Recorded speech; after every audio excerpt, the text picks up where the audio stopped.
Inside ಸುದ್ದಿಗೆ ಸ್ವಾಗತ. ನಾನು ಹರಿಪ್ರಸಾದ್. ಇವತ್ತಿನ ಇನ್ಸೈಡ್ ಸುದ್ದಿಯ ಹೈಲೈಟ್ಸ್ ಅನ್ನು ಮೊದಲಿಗೆ ನೋಡೋಣ. ಮೊದಲನೇ ಸುದ್ದಿ ಇರುವಂತಹದ್ದು ಸಿಎಂ ಯಡಿಯೂರಪ್ಪ ಸರ್ಕಾರದಲ್ಲಿ ಮಂತ್ರಿಯಾಗುವಂತಹ ಕನಸನ್ನು ಹೊಂದಿದಂತಹ ವಿಶ್ವನಾಥ್ ಅವರ ಕನಸು ಈಗ ಭಗ್ನವಾಗಿದೆ. ವಿಧಾನ ಪರಿಷತ್ಗೆ ನಾಮನಿರ್ದೇಶನಗೊಂಡಿದ್ದರಿಂದಾಗಿ ಈಗ ಅವಕಾಶ ಮಿಸ್ ಆಗ್ತಾ ಇದೆ. ಅಷ್ಟೇ ಅಲ್ಲ, ಅವರ MLC ಸ್ಥಾನಕ್ಕೂ ಕೂಡ ಭೀತಿ ಇದೆಯಾ ಅನ್ನುವಂತಹ ಸುದ್ದಿಯನ್ನು ತೋರಿಸ್ತೀನಿ. ಇನ್ನು ಎರಡನೇ ಸುದ್ದಿ ಇರುವಂತಹದ್ದು ಕಾಂಗ್ರೆಸ್ ಸಭೆಯಲ್ಲಿ ಕೇಂದ್ರ ಗೃಹ ಸಚಿವ ಅಮಿತ್ ಶಾ ಬಗ್ಗೆ ಸಿಕ್ಕಾಪಟ್ಟೆ ತಲೆಕೆಡಿಸ್ಕೊಳ್ತಾ ಇದ್ದಾರೆ.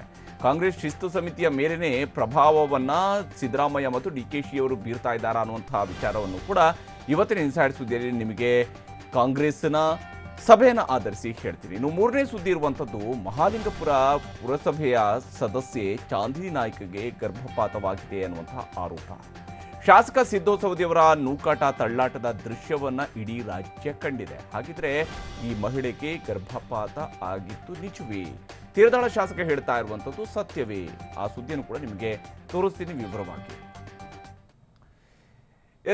ವಿಶ್ವನಾಥ್ ಅವರು 2019 ಜುಲೈ 6ನೇ ತಾರೀಕಿನಂದು ರಾಜಭವನದಿಂದ ಹೊರಗಡೆ ಬಂದು ಮಾತನಾಡಿದಾಗ ಹೇಳಿದ್ದಂತಹ ಒಂದು ಮಾತು ಈಗ ನೆನಪಾಗುತ್ತೆ. ನಾವೊಂದು ಕ್ಷಿಪ್ರ ಕ್ರಾಂತಿಯನ್ನ ಮಾಡ್ತಾ ಇದ್ದೇವೆ ಅನ್ನುವಂಥ ಮಾತನ್ನು ಹೇಳ್ತಾರೆ. ಆದರೆ ಆ ಕ್ಷಿಪ್ರ ಕ್ರಾಂತಿಯ ನೇತಾರನಿಗೆ ಈಗ ಮಂತ್ರಿಯಾಗುವ ಅವಕಾಶ ತಪ್ತಾ ಇದೆ. ಅವರು ಶಾಸಕ ಸ್ಥಾನದಿಂದಲೂ ಕೂಡ ಅನರ್ಹರಾಗಿರುವಂಥದ್ದು ನಮಗೆಲ್ಲ ಗೊತ್ತಿದೆ. ಈಗ MLC ಆಗಿದ್ರೂ ಕೂಡ ಸಚಿವರಾಗುವುದಕ್ಕೆ ಅನರ್ಹರಾಗ್ತಾ ಇದ್ದಾರೆ. ಇದನ್ನು ಹೈಕೋರ್ಟ್ ಹೇಳಿರುವಂಥದ್ದು. ಆ ಸುದ್ದಿ ತೋರಿಸ್ತೀನಿ ನೋಡಿ.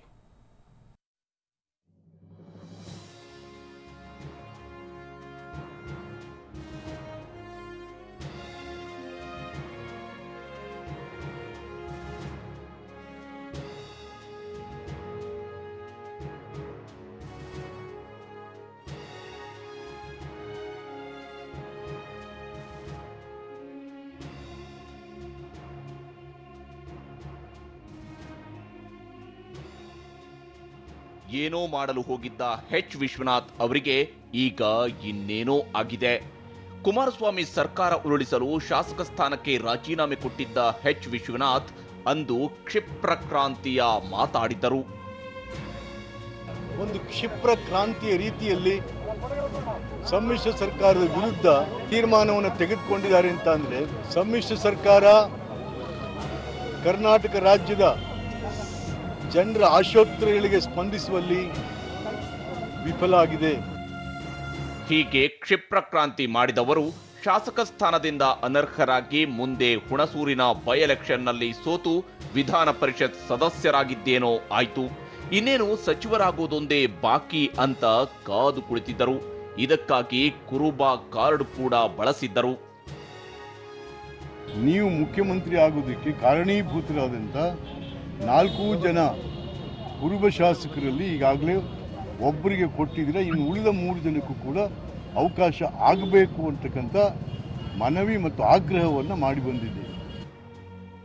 ಆದರೆ ಈಗ ವಿಶ್ವನಾಥ್ಗೆ ಭಾರಿ ನಿರಾಸೆಯಾಗಿದೆ.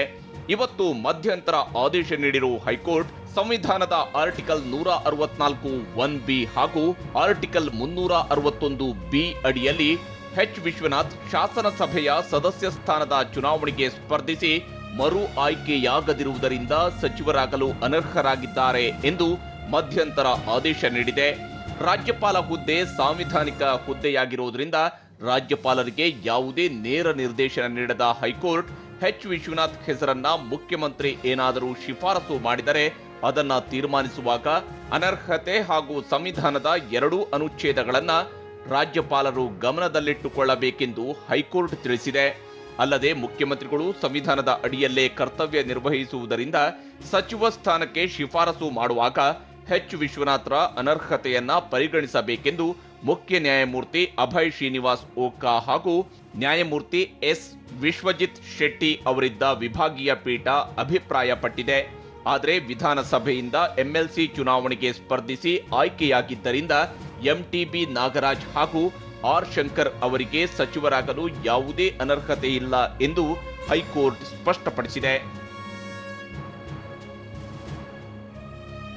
ಶಾಸಕ ಸ್ಥಾನದಿಂದ ಅನರ್ಹಗೊಂಡವರು ವಿಧಾನಸಭೆ ಅಥವಾ ವಿಧಾನ ಪರಿಷತ್ನ ಯಾವುದಾದರೊಂದು ಸ್ಥಾನದ ಚುನಾವಣೆಗೆ ಸ್ಪರ್ಧಿಸಿ ಮರು ಆಯ್ಕೆಯಾಗುವವರೆಗೆ ಅನರ್ಹಗೊಳ್ಳುತ್ತಾರೆಂದು ಸಂವಿಧಾನದ ಆರ್ಟಿಕಲ್ 164(1)B ಹೇಳಿದೆ. ಹಾಗೆ ಅನರ್ಹಗೊಂಡ ಶಾಸಕರು ಚುನಾವಣೆಗೆ ಸ್ಪರ್ಧಿಸಿ ಮರು ಆಯ್ಕೆಯಾಗುವವರೆಗೆ ಯಾವುದೇ ಸಂಬಳ ಬರುವ ರಾಜಕೀಯ ಹುದ್ದೆ ಹೊಂದುವಂತಿಲ್ಲವೆಂದು ಆರ್ಟಿಕಲ್ 361(b) ಹೇಳಿದೆ. ವಿಶ್ವನಾಥ್ ಚುನಾವಣೆಗೆ ಸ್ಪರ್ಧಿಸಿ ಆಯ್ಕೆಯಾಗದೆ ರಾಜ್ಯಪಾಲರಿಂದ ನಾಮನಿರ್ದೇಶನಗೊಂಡಿದ್ದಾರೆ. ಹೀಗಾಗಿ ಸಂವಿಧಾನದಡಿ ಸಚಿವರಾಗಲು ಅನರ್ಹರಾಗಿದ್ದಾರೆ. ಹೀಗಾಗಿ ಸಂವಿಧಾನದಡಿ ಕರ್ತವ್ಯ ನಿರ್ವಹಿಸುತ್ತಿರುವ ಮುಖ್ಯಮಂತ್ರಿ ವಿಶ್ವನಾಥ್ರನ್ನ ಶಿಫಾರಸು ಮಾಡುವ ಮುನ್ನ ಅನರ್ಹತೆ ಪರಿಗಣಿಸಬೇಕು. ಇದರ ಹೊರತಾಗಿಯೂ ಶಿಫಾರಸು ಮಾಡಿದರೆ ರಾಜ್ಯಪಾಲರು ಸಂವಿಧಾನದಡಿ ಅನರ್ಹತೆ ಗಮನಿಸಬೇಕು ಎಂದು ಮುಖ್ಯ ನ್ಯಾಯಮೂರ್ತಿ ಅಭಯ್ ಶ್ರೀನಿವಾಸ್ ಓಕಾ ಹಾಗೂ ನ್ಯಾಯಮೂರ್ತಿ ಎಸ್ ವಿಶ್ವಜಿತ್ ಶೆಟ್ಟಿ ಅವರಿದ್ದ ವಿಭಾಗೀಯ ಪೀಠ ಅಭಿಪ್ರಾಯಪಟ್ಟಿದೆ. ಇನ್ನು ಹೈಕೋರ್ಟ್ನಲ್ಲಿ ಮುಖಭಂಗ ಅನುಭವಿಸಿರುವ ವಿಶ್ವನಾಥ್ಗೆ ತೀರ್ಪು ಪ್ರಶ್ನಿಸಿ ಸುಪ್ರೀಂ ಕೋರ್ಟ್ ಮೊರೆ ಹೋಗುವುದೊಂದೇ ಉಳಿದ ದಾರಿಯಾಗಿದೆ. ಅಥವಾ ಎಂಎಲ್ಸಿ ಸ್ಥಾನಕ್ಕೆ ರಾಜೀನಾಮೆ ನೀಡಿ ಮತ್ತೆ ಯಾವುದಾದರೂ ಖಾಲಿಯಾಗುವ ಶಾಸಕ ಸ್ಥಾನಕ್ಕೆ ಉಪಚುನಾವಣೆಯಲ್ಲಿ ಸ್ಪರ್ಧಿಸಿ ಗೆದ್ದರೆ ಮಾತ್ರ ವಿಶ್ವನಾಥ್ ಸಚಿವರಾಗಬಹುದು.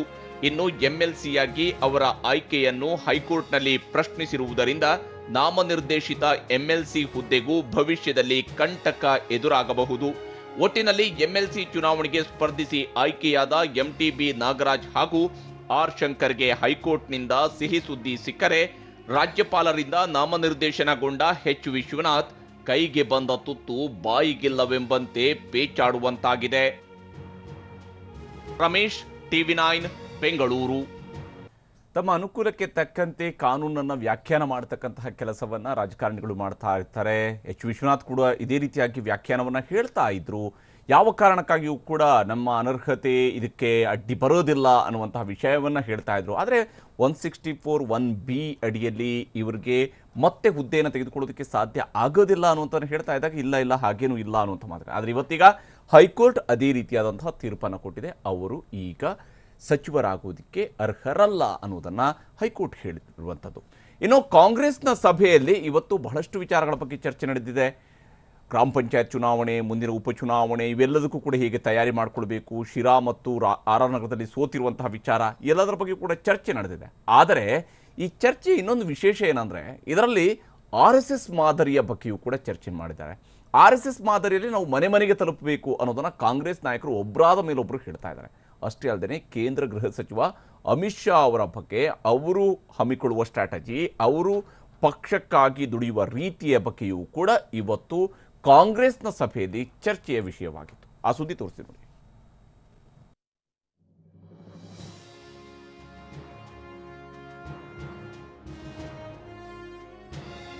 ಕಾಂಗ್ರೆಸ್ ನಾಯಕರೆಲ್ಲ ಇಂದು ಜತೆ ಸೇರಿದರು.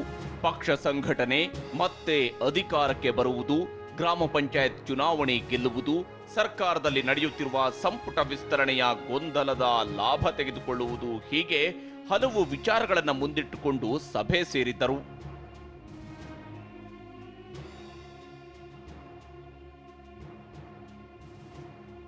ಕಾಂಗ್ರೆಸ್ ಸಭೆಯಲ್ಲಿ ಕೇಂದ್ರ ಸಚಿವ ಅಮಿತ್ ಶಾ ಬಗ್ಗೆ ತಲೆ ಕೆಡಿಸಿಕೊಂಡಿದ್ದೇಕೆ? ಇಂದಿನ ಸಭೆಯಲ್ಲಿ ಕೈ ನಾಯಕರು ಚುನಾವಣೆಗಳಿಗೆ ಪಕ್ಷ ನಡೆಸಬೇಕಾದ ಸಿದ್ಧತೆ ಬಗ್ಗೆ ಚರ್ಚೆ ನಡೆಸಿದ್ದಾರೆ. ಇದೇ ವೇಳೆ ಹೈದರಾಬಾದ್ ಮಹಾನಗರ ಪಾಲಿಕೆ ಚುನಾವಣೆಯಲ್ಲಿ ಕೇಂದ್ರ ಗೃಹ ಸಚಿವ ಅಮಿತ್ ಶಾ ಭಾಗಿಯಾಗಿರುವುದರ ಬಗ್ಗೆಯೂ ಪ್ರಸ್ತಾಪವಾಗಿದೆ. ಅಮಿತ್ ಶಾ ಹೈದರಾಬಾದ್ನ ಚುನಾವಣೆಗೂ ಹೋಗ್ತಾರೆ. ಆದರೆ ನಮ್ಮ ಪಕ್ಷದಲ್ಲಿ ಇದನ್ನೆಲ್ಲ ಕಲ್ಪಿಸಿಕೊಳ್ಳೋದಿಕ್ಕೂ ಸಾಧ್ಯವಿಲ್ಲ.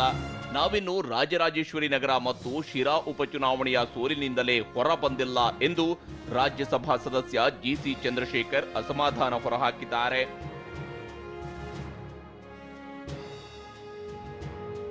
ಇಷ್ಟೇ ಅಲ್ಲದೆ RSS ಮಾದರಿಯ ಬಗ್ಗೆಯೂ ಕಾಂಗ್ರೆಸ್ ಸಭೆಯಲ್ಲಿ ಚರ್ಚೆಯಾಗಿದೆ. ಒಂದು ಕಾಲದಲ್ಲಿ ಬಿಜೆಪಿ ಶ್ರೀಮಂತರ ಪಕ್ಷ, ಕಾಂಗ್ರೆಸ್ ಬಡವರ ಪಕ್ಷ ಅಂತ ಹೇಳ್ತಿದ್ದರು. ಆದರೆ RSS ಮಾದರಿಯಲ್ಲಿ ಮನೆ ಮನೆಗಳಿಗೆ ತಲುಪದ ಹೊರತು ಕಾಂಗ್ರೆಸ್ ಸಂಘಟನೆ ಕಷ್ಟ ಎಂಬ ಬೇಸರ ಇಂದಿನ ಸಭೆಯಲ್ಲಿ ವ್ಯಕ್ತವಾಗಿದೆ.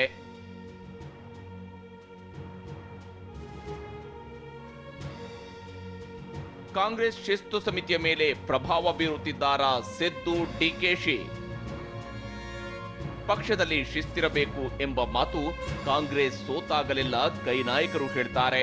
ಆದರೆ ಮುಂದಿನ ಮುಖ್ಯಮಂತ್ರಿ ಅಭ್ಯರ್ಥಿ ವಿಚಾರದಲ್ಲಿ ಸಿದ್ದರಾಮಯ್ಯ ಹಾಗೂ DK ಶಿವಕುಮಾರ್ ಬೆಂಬಲಿಗರು ಹೇಳಿಕೆಗಳನ್ನ ನೀಡುತ್ತಲೇ ಇದ್ದಾರೆ. ಪಕ್ಷದ ಶಿಸ್ತು ಉಲ್ಲಂಘನೆ ಮಾಡುತ್ತಿರುವ ಇಂಥವರ ವಿರುದ್ಧ ಕ್ರಮ ಕೈಗೊಳ್ಳಬೇಕಿರುವ ಶಿಸ್ತು ಸಮಿತಿಯ ಮೇಲೆ ಸಿದ್ದರಾಮಯ್ಯ ಮತ್ತು ಡಿಕೆ ಶಿವಕುಮಾರ್ ಪ್ರಭಾವ ಬೀರುತ್ತಿದ್ದಾರೆ ಎಂಬ ಅಸಮಾಧಾನ ಇಂದಿನ ಕಾಂಗ್ರೆಸ್ ಸಭೆಯಲ್ಲಿ ವ್ಯಕ್ತವಾಗಿದೆ.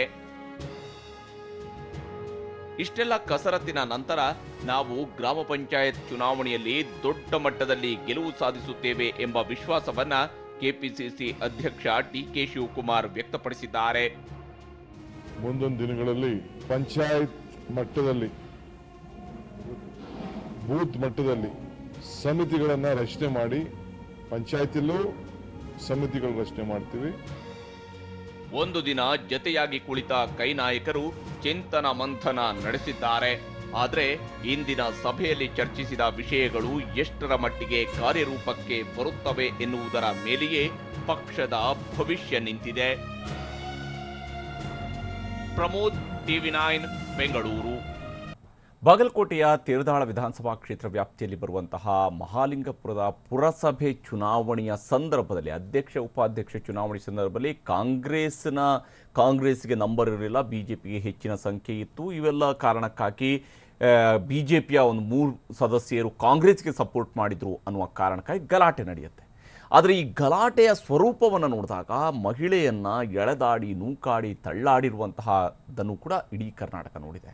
ಅದರಲ್ಲೂ ಶಾಸಕ ಸಿದ್ದು ಸವದಿ ಮೆಟ್ಟಿಲುಗಳ ಮೇಲಿಂದ ಆ ಮಹಿಳೆಯನ್ನು ತಳ್ಳುತ್ತಾ ಇರುವಂತಹ ದೃಶ್ಯವೂ ಕೂಡ ಈಗಾಗಲೇ ಕ್ಯಾಮ್ರಾ ಕಣ್ಣಲ್ಲಿ ಸೆರೆಯಾಗಿರುವಂಥದ್ದು. ಈಗ ಅದೇ ಮಹಿಳೆಗೆ ಗರ್ಭಪಾತ ಆಗಿದೆ ಅನ್ನುವಂತಹ ಆರೋಪವನ್ನು ಅವರ ಪತಿ ಹೇಳ್ತಾ ಇದ್ದಾರೆ.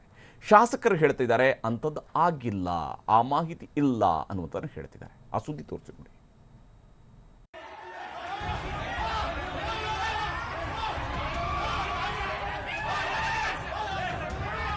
ಮಹಾಲಿಂಗಪುರ ಪುರಸಭೆಯ ಅಧ್ಯಕ್ಷ ಉಪಾಧ್ಯಕ್ಷ ಹುದ್ದೆಯ ಚುನಾವಣೆಯಲ್ಲಿ ರಂಪ ರಾಮಾಯಣ ನಡೆದಿತ್ತು. ಅಂದು ಪುರಸಭೆಯ ಮೆಟ್ಟಿಲುಗಳ ಮೇಲಿಂದ ಶಾಸಕ ಸಿದ್ದು ಸವದಿಯೇ ಪುರಸಭೆ ಸದಸ್ಯೆ ಚಾಂದಿನಿ ನಾಯ್ಕರನ್ನ ತಳ್ಳಿದ್ದ ದೃಶ್ಯ ಕ್ಯಾಮೆರಾ ಕಣ್ಣಲ್ಲಿ ಸೆರೆಯಾಗಿತ್ತು.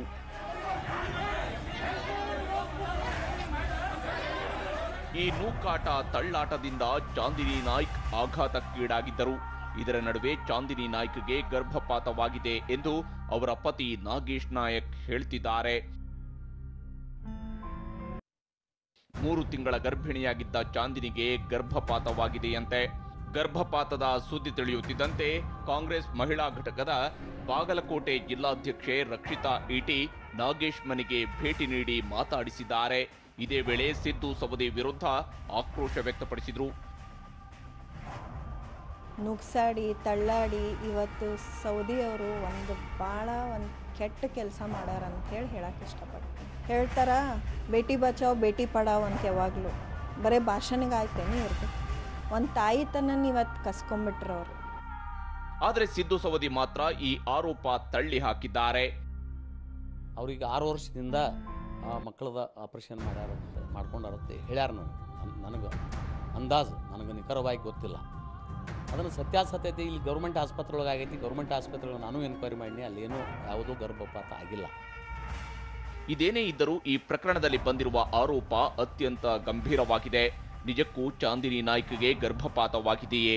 ಆಸ್ಪತ್ರೆಯಲ್ಲಿ ವಿಚಾರಿಸಿದಾಗಲೂ ಚಾಂದಿನಿಗೆ ತೀವ್ರ ರಕ್ತಸ್ರಾವವಾಗಿತ್ತು ಎಂಬ ಮಾಹಿತಿ ಸಿಕ್ಕಿದೆ. ಹೀಗಾಗಿ ನಿಜಕ್ಕೂ ನೂಕಾಟ ತಳ್ಳಾಟದ ಪರಿಣಾಮವಾಗಿ ಚಾಂದಿನಿ ನಾಯ್ಕ್ಗೆ ಗರ್ಭಪಾತವಾಗಿದ್ದರೆ ಶಾಸಕ ಸಿದ್ದು ಸವದಿಯ ವಿರುದ್ಧ ಕಠಿಣ ಕ್ರಮ ಕೈಗೊಳ್ಳಬೇಕಾದ ಜವಾಬ್ದಾರಿ ಸರ್ಕಾರದ ಮೇಲಿದೆ. ರವಿ, TV9 ಬಾಗಲಕೋಟೆ.